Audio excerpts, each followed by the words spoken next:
There's nothing better than a good rack of ribs on a nice, beautiful day like this. The problem is, with a lot of the methods that you're gonna find on YouTube, they're gonna take you 5, 6, 7 hours start to finish, but not today. We've got this rack of St. Louis cut spare ribs. We've got the Lone Star Grillz pellet grill running, and I'm gonna show you how to get these done and delicious in about 4 hours. Now let's dive on into it. If you want to cut a lot of the work out when it comes to spare ribs, don't buy whole spare ribs, buy St. Louis cut. You're going to be dealing with the rib tips. They're going to be a lot bigger, and honestly, I can't stand dealing with all that cartilage and crap that's down below. Some people love it, I don't. So when I get spare ribs, they're always going to be St. Louis cut. And for the most part, you're going to get a pretty good deal on them, and there's not a lot of work to prep them, but there is a little bit. So I'm going to show you exactly how to do it. We're going to start here on the back. First thing that you'll notice is we've got a membrane here. This is something that we're gonna be taking off, but you've also got this flap of flesh. We're gonna remove that.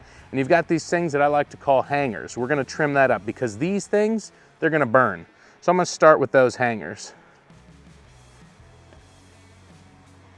And if it's really thin there towards the end, I might actually just square it up and take that last rib off, just like that. I got this big hunk of flesh and fat up front. We'll trim that back. Got a big chunk of fat right here. We'll trim that back. And then the last thing that we need to worry about is this flap back here, or any big loose chunks of flesh that we see. And so we're just gonna get in here with a nice sharp knife.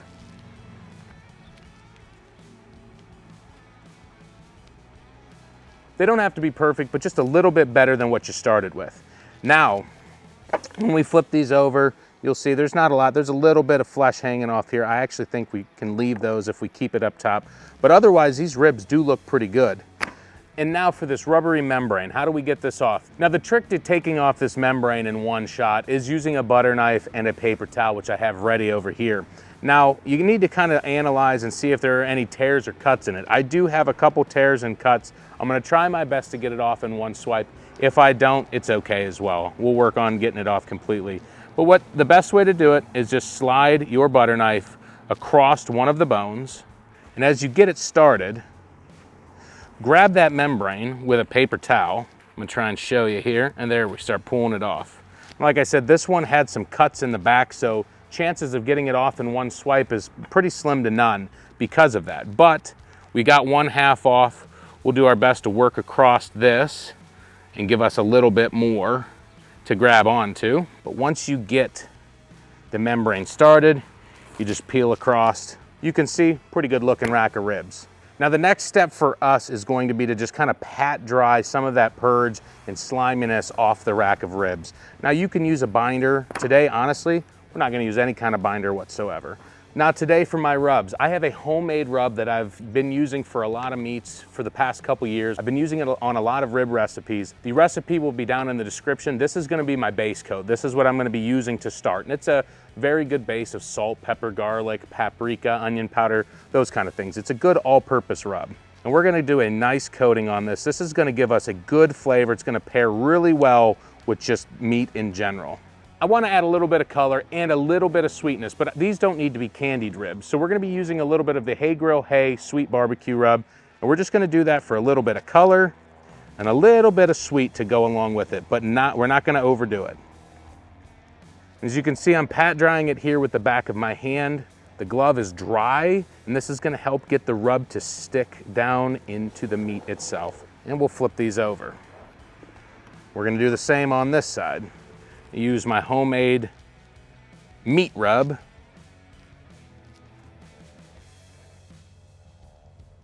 Then back at it with the Hey Grill Hey Sweet Barbecue Rub for a little color and a little extra sweetness. Now, I've got some extra rub down on the cutting board, and the nice part about that is I'm gonna stand these ribs up, I'm gonna press them down into that, and I'm gonna get that seasoning on all the sides without trying to sprinkle it on there. And just like that, we've got a beautifully seasoned rack of ribs. We're gonna let these sweat here for about 5 minutes, and then we're gonna get them over to the smoker and we'll talk about the cooking process. Over here at the Lone Star Grillz 20 by 42 pellet grill with this beautiful rack of spare ribs. We've got this sucker running at 250 degrees. Let's get it on. Now, heat source is over here. We're gonna put these a little bit away towards the center. I did adjust this smoker a little bit so that it reads truer temp in the center, because this controller allows us to do that. Now, I'm actually scrunching these ribs a little tighter together, and the nice thing is with this grate, the bones grab, and it'll actually hold that, and the thickness itself will kind of maintain when you scrunch them like that. So we're gonna get them down, just like so. We're gonna get this lid closed, and we're gonna give them 2 hours of smoke. Now, one thing that's extra special about this smoker and about what we're doing today is this is the first time that I've been able to add wood chips in with the pellets. You have to order these directly from Lone Star Grills, but they are cut much finer than what you'll find in your normal hardware store like Home Depot. These are actually very small, and you're able to mix in up to 50% pellet and 50% wood chips. So today we're running some cooking fuel pellets, which is one of their premium blends, and we're running 50% oak chips in this hopper. This should add a little bit more smoke flavor, a little bit more smoke profile, and we're gonna give that 2 hours at 250 degrees. Now, these ribs have been in the Lone Star Grills pellet grill untouched for about 2 hours. Now, we did let this run a little bit long because the bark and the color wasn't quite there, but we're about 215, and these ribs in general are a little on the thick side. Now, the next thing you need is some heavy duty aluminum foil, and I got a couple sheets laying here. I made them wider than the ribs themselves, so it gave me plenty of room to wrap. And I'm using some of the barbecue team from Cleveland. It is the Go Big or Go Barbecue. Met these guys up at Mr. Brisket, gave me a bottle of their sauce to try, and this is the first time that I'm giving it a whirl. We're gonna give a little drizzle on the foil, like so. And we'll take our ribs here, and as you can see, they're looking really good. We're gonna lay them meat side down, right down into that sauce.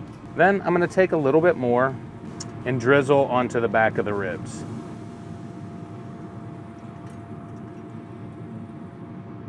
Now, these are not 3-2-1 ribs. These are not gonna come out like mush. So with that being said, we are still wrapping them in there's a trick that you can use with a toothpick, or I will even show you how to do it with an instant read thermometer to tell when these are done. The plan is 2 hours at 250 degrees. We're gonna get these wrapped, and we're gonna do so as gently as possible. Anything sharp will make sure it's not gonna poke through the foil.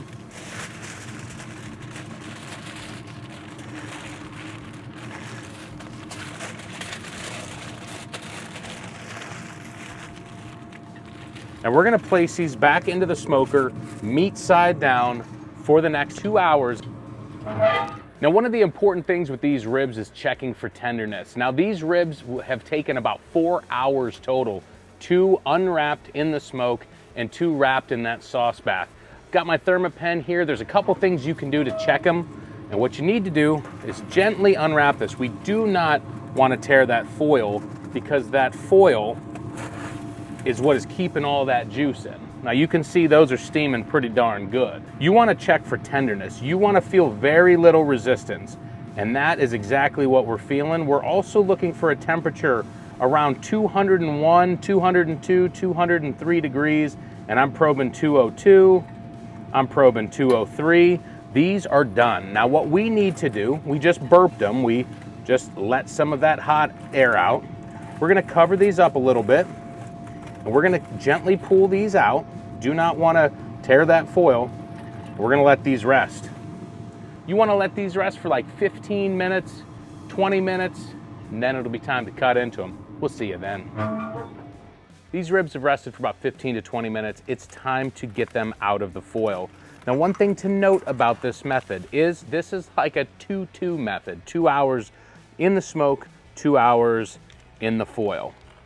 I don't know about you, but those look incredible. And we did put some sauce obviously in the foil, but one of the best things that you can do right now is just take a little bit of that glaze and drizzle that right on top, just like that. I don't know about you, but that is a beautiful rack of spare ribs. Now, mind you, these are not 3-2-1, these are 2-2s at 250. No sauce, no glaze. These are just some good eating ribs. Now, it's time to cut them up. We don't have to worry about the sauce sticking to the cutting board. So we're gonna flip this thing right over. We're gonna go right in between those bones, and we're gonna cut up these St. Louis cut spare ribs that we did on the Lone Star Grillz 20x42 pellet grill. I can tell you just from cutting into these that they are incredibly tender. They're not quite fall off the bone, but if you know anything about rib prep or rib cooking, we actually don't want them to fall off the bone. We want to be able to bite them off the bone. Speaking of which, let's give it a try. Now, one thing to note, and I hope it translates on camera, there is a nice pronounced smoke ring that came on these spare ribs in only 2 hours in the smoke. We had those oak wood chips mixed into the pellets 50-50, and it was churning smoke like crazy this entire time. Now I've got family in the house that's ready to eat, no more wasting time. Let's take a bite of these quick and dirty spare ribs. Now those are some down and dirty and delicious spare ribs. They're super tender, super juicy, and they only took about 4 hours. Now mind you, these were pretty thick. If yours are a little thinner, yours are gonna take a little bit less time, and that's gonna be less time in the foil. It could be as little as an hour. It could be 2 hours and 1 hour. 2 hours in the smoke, 1 hour in the foil. These were 2 and 2 because of how thick they were. But they're super meaty, they're super delicious, and it's time to get these into my family to eat dinner. So if you like this video, then I suggest you subscribe, hit that like button, and check out this video right here.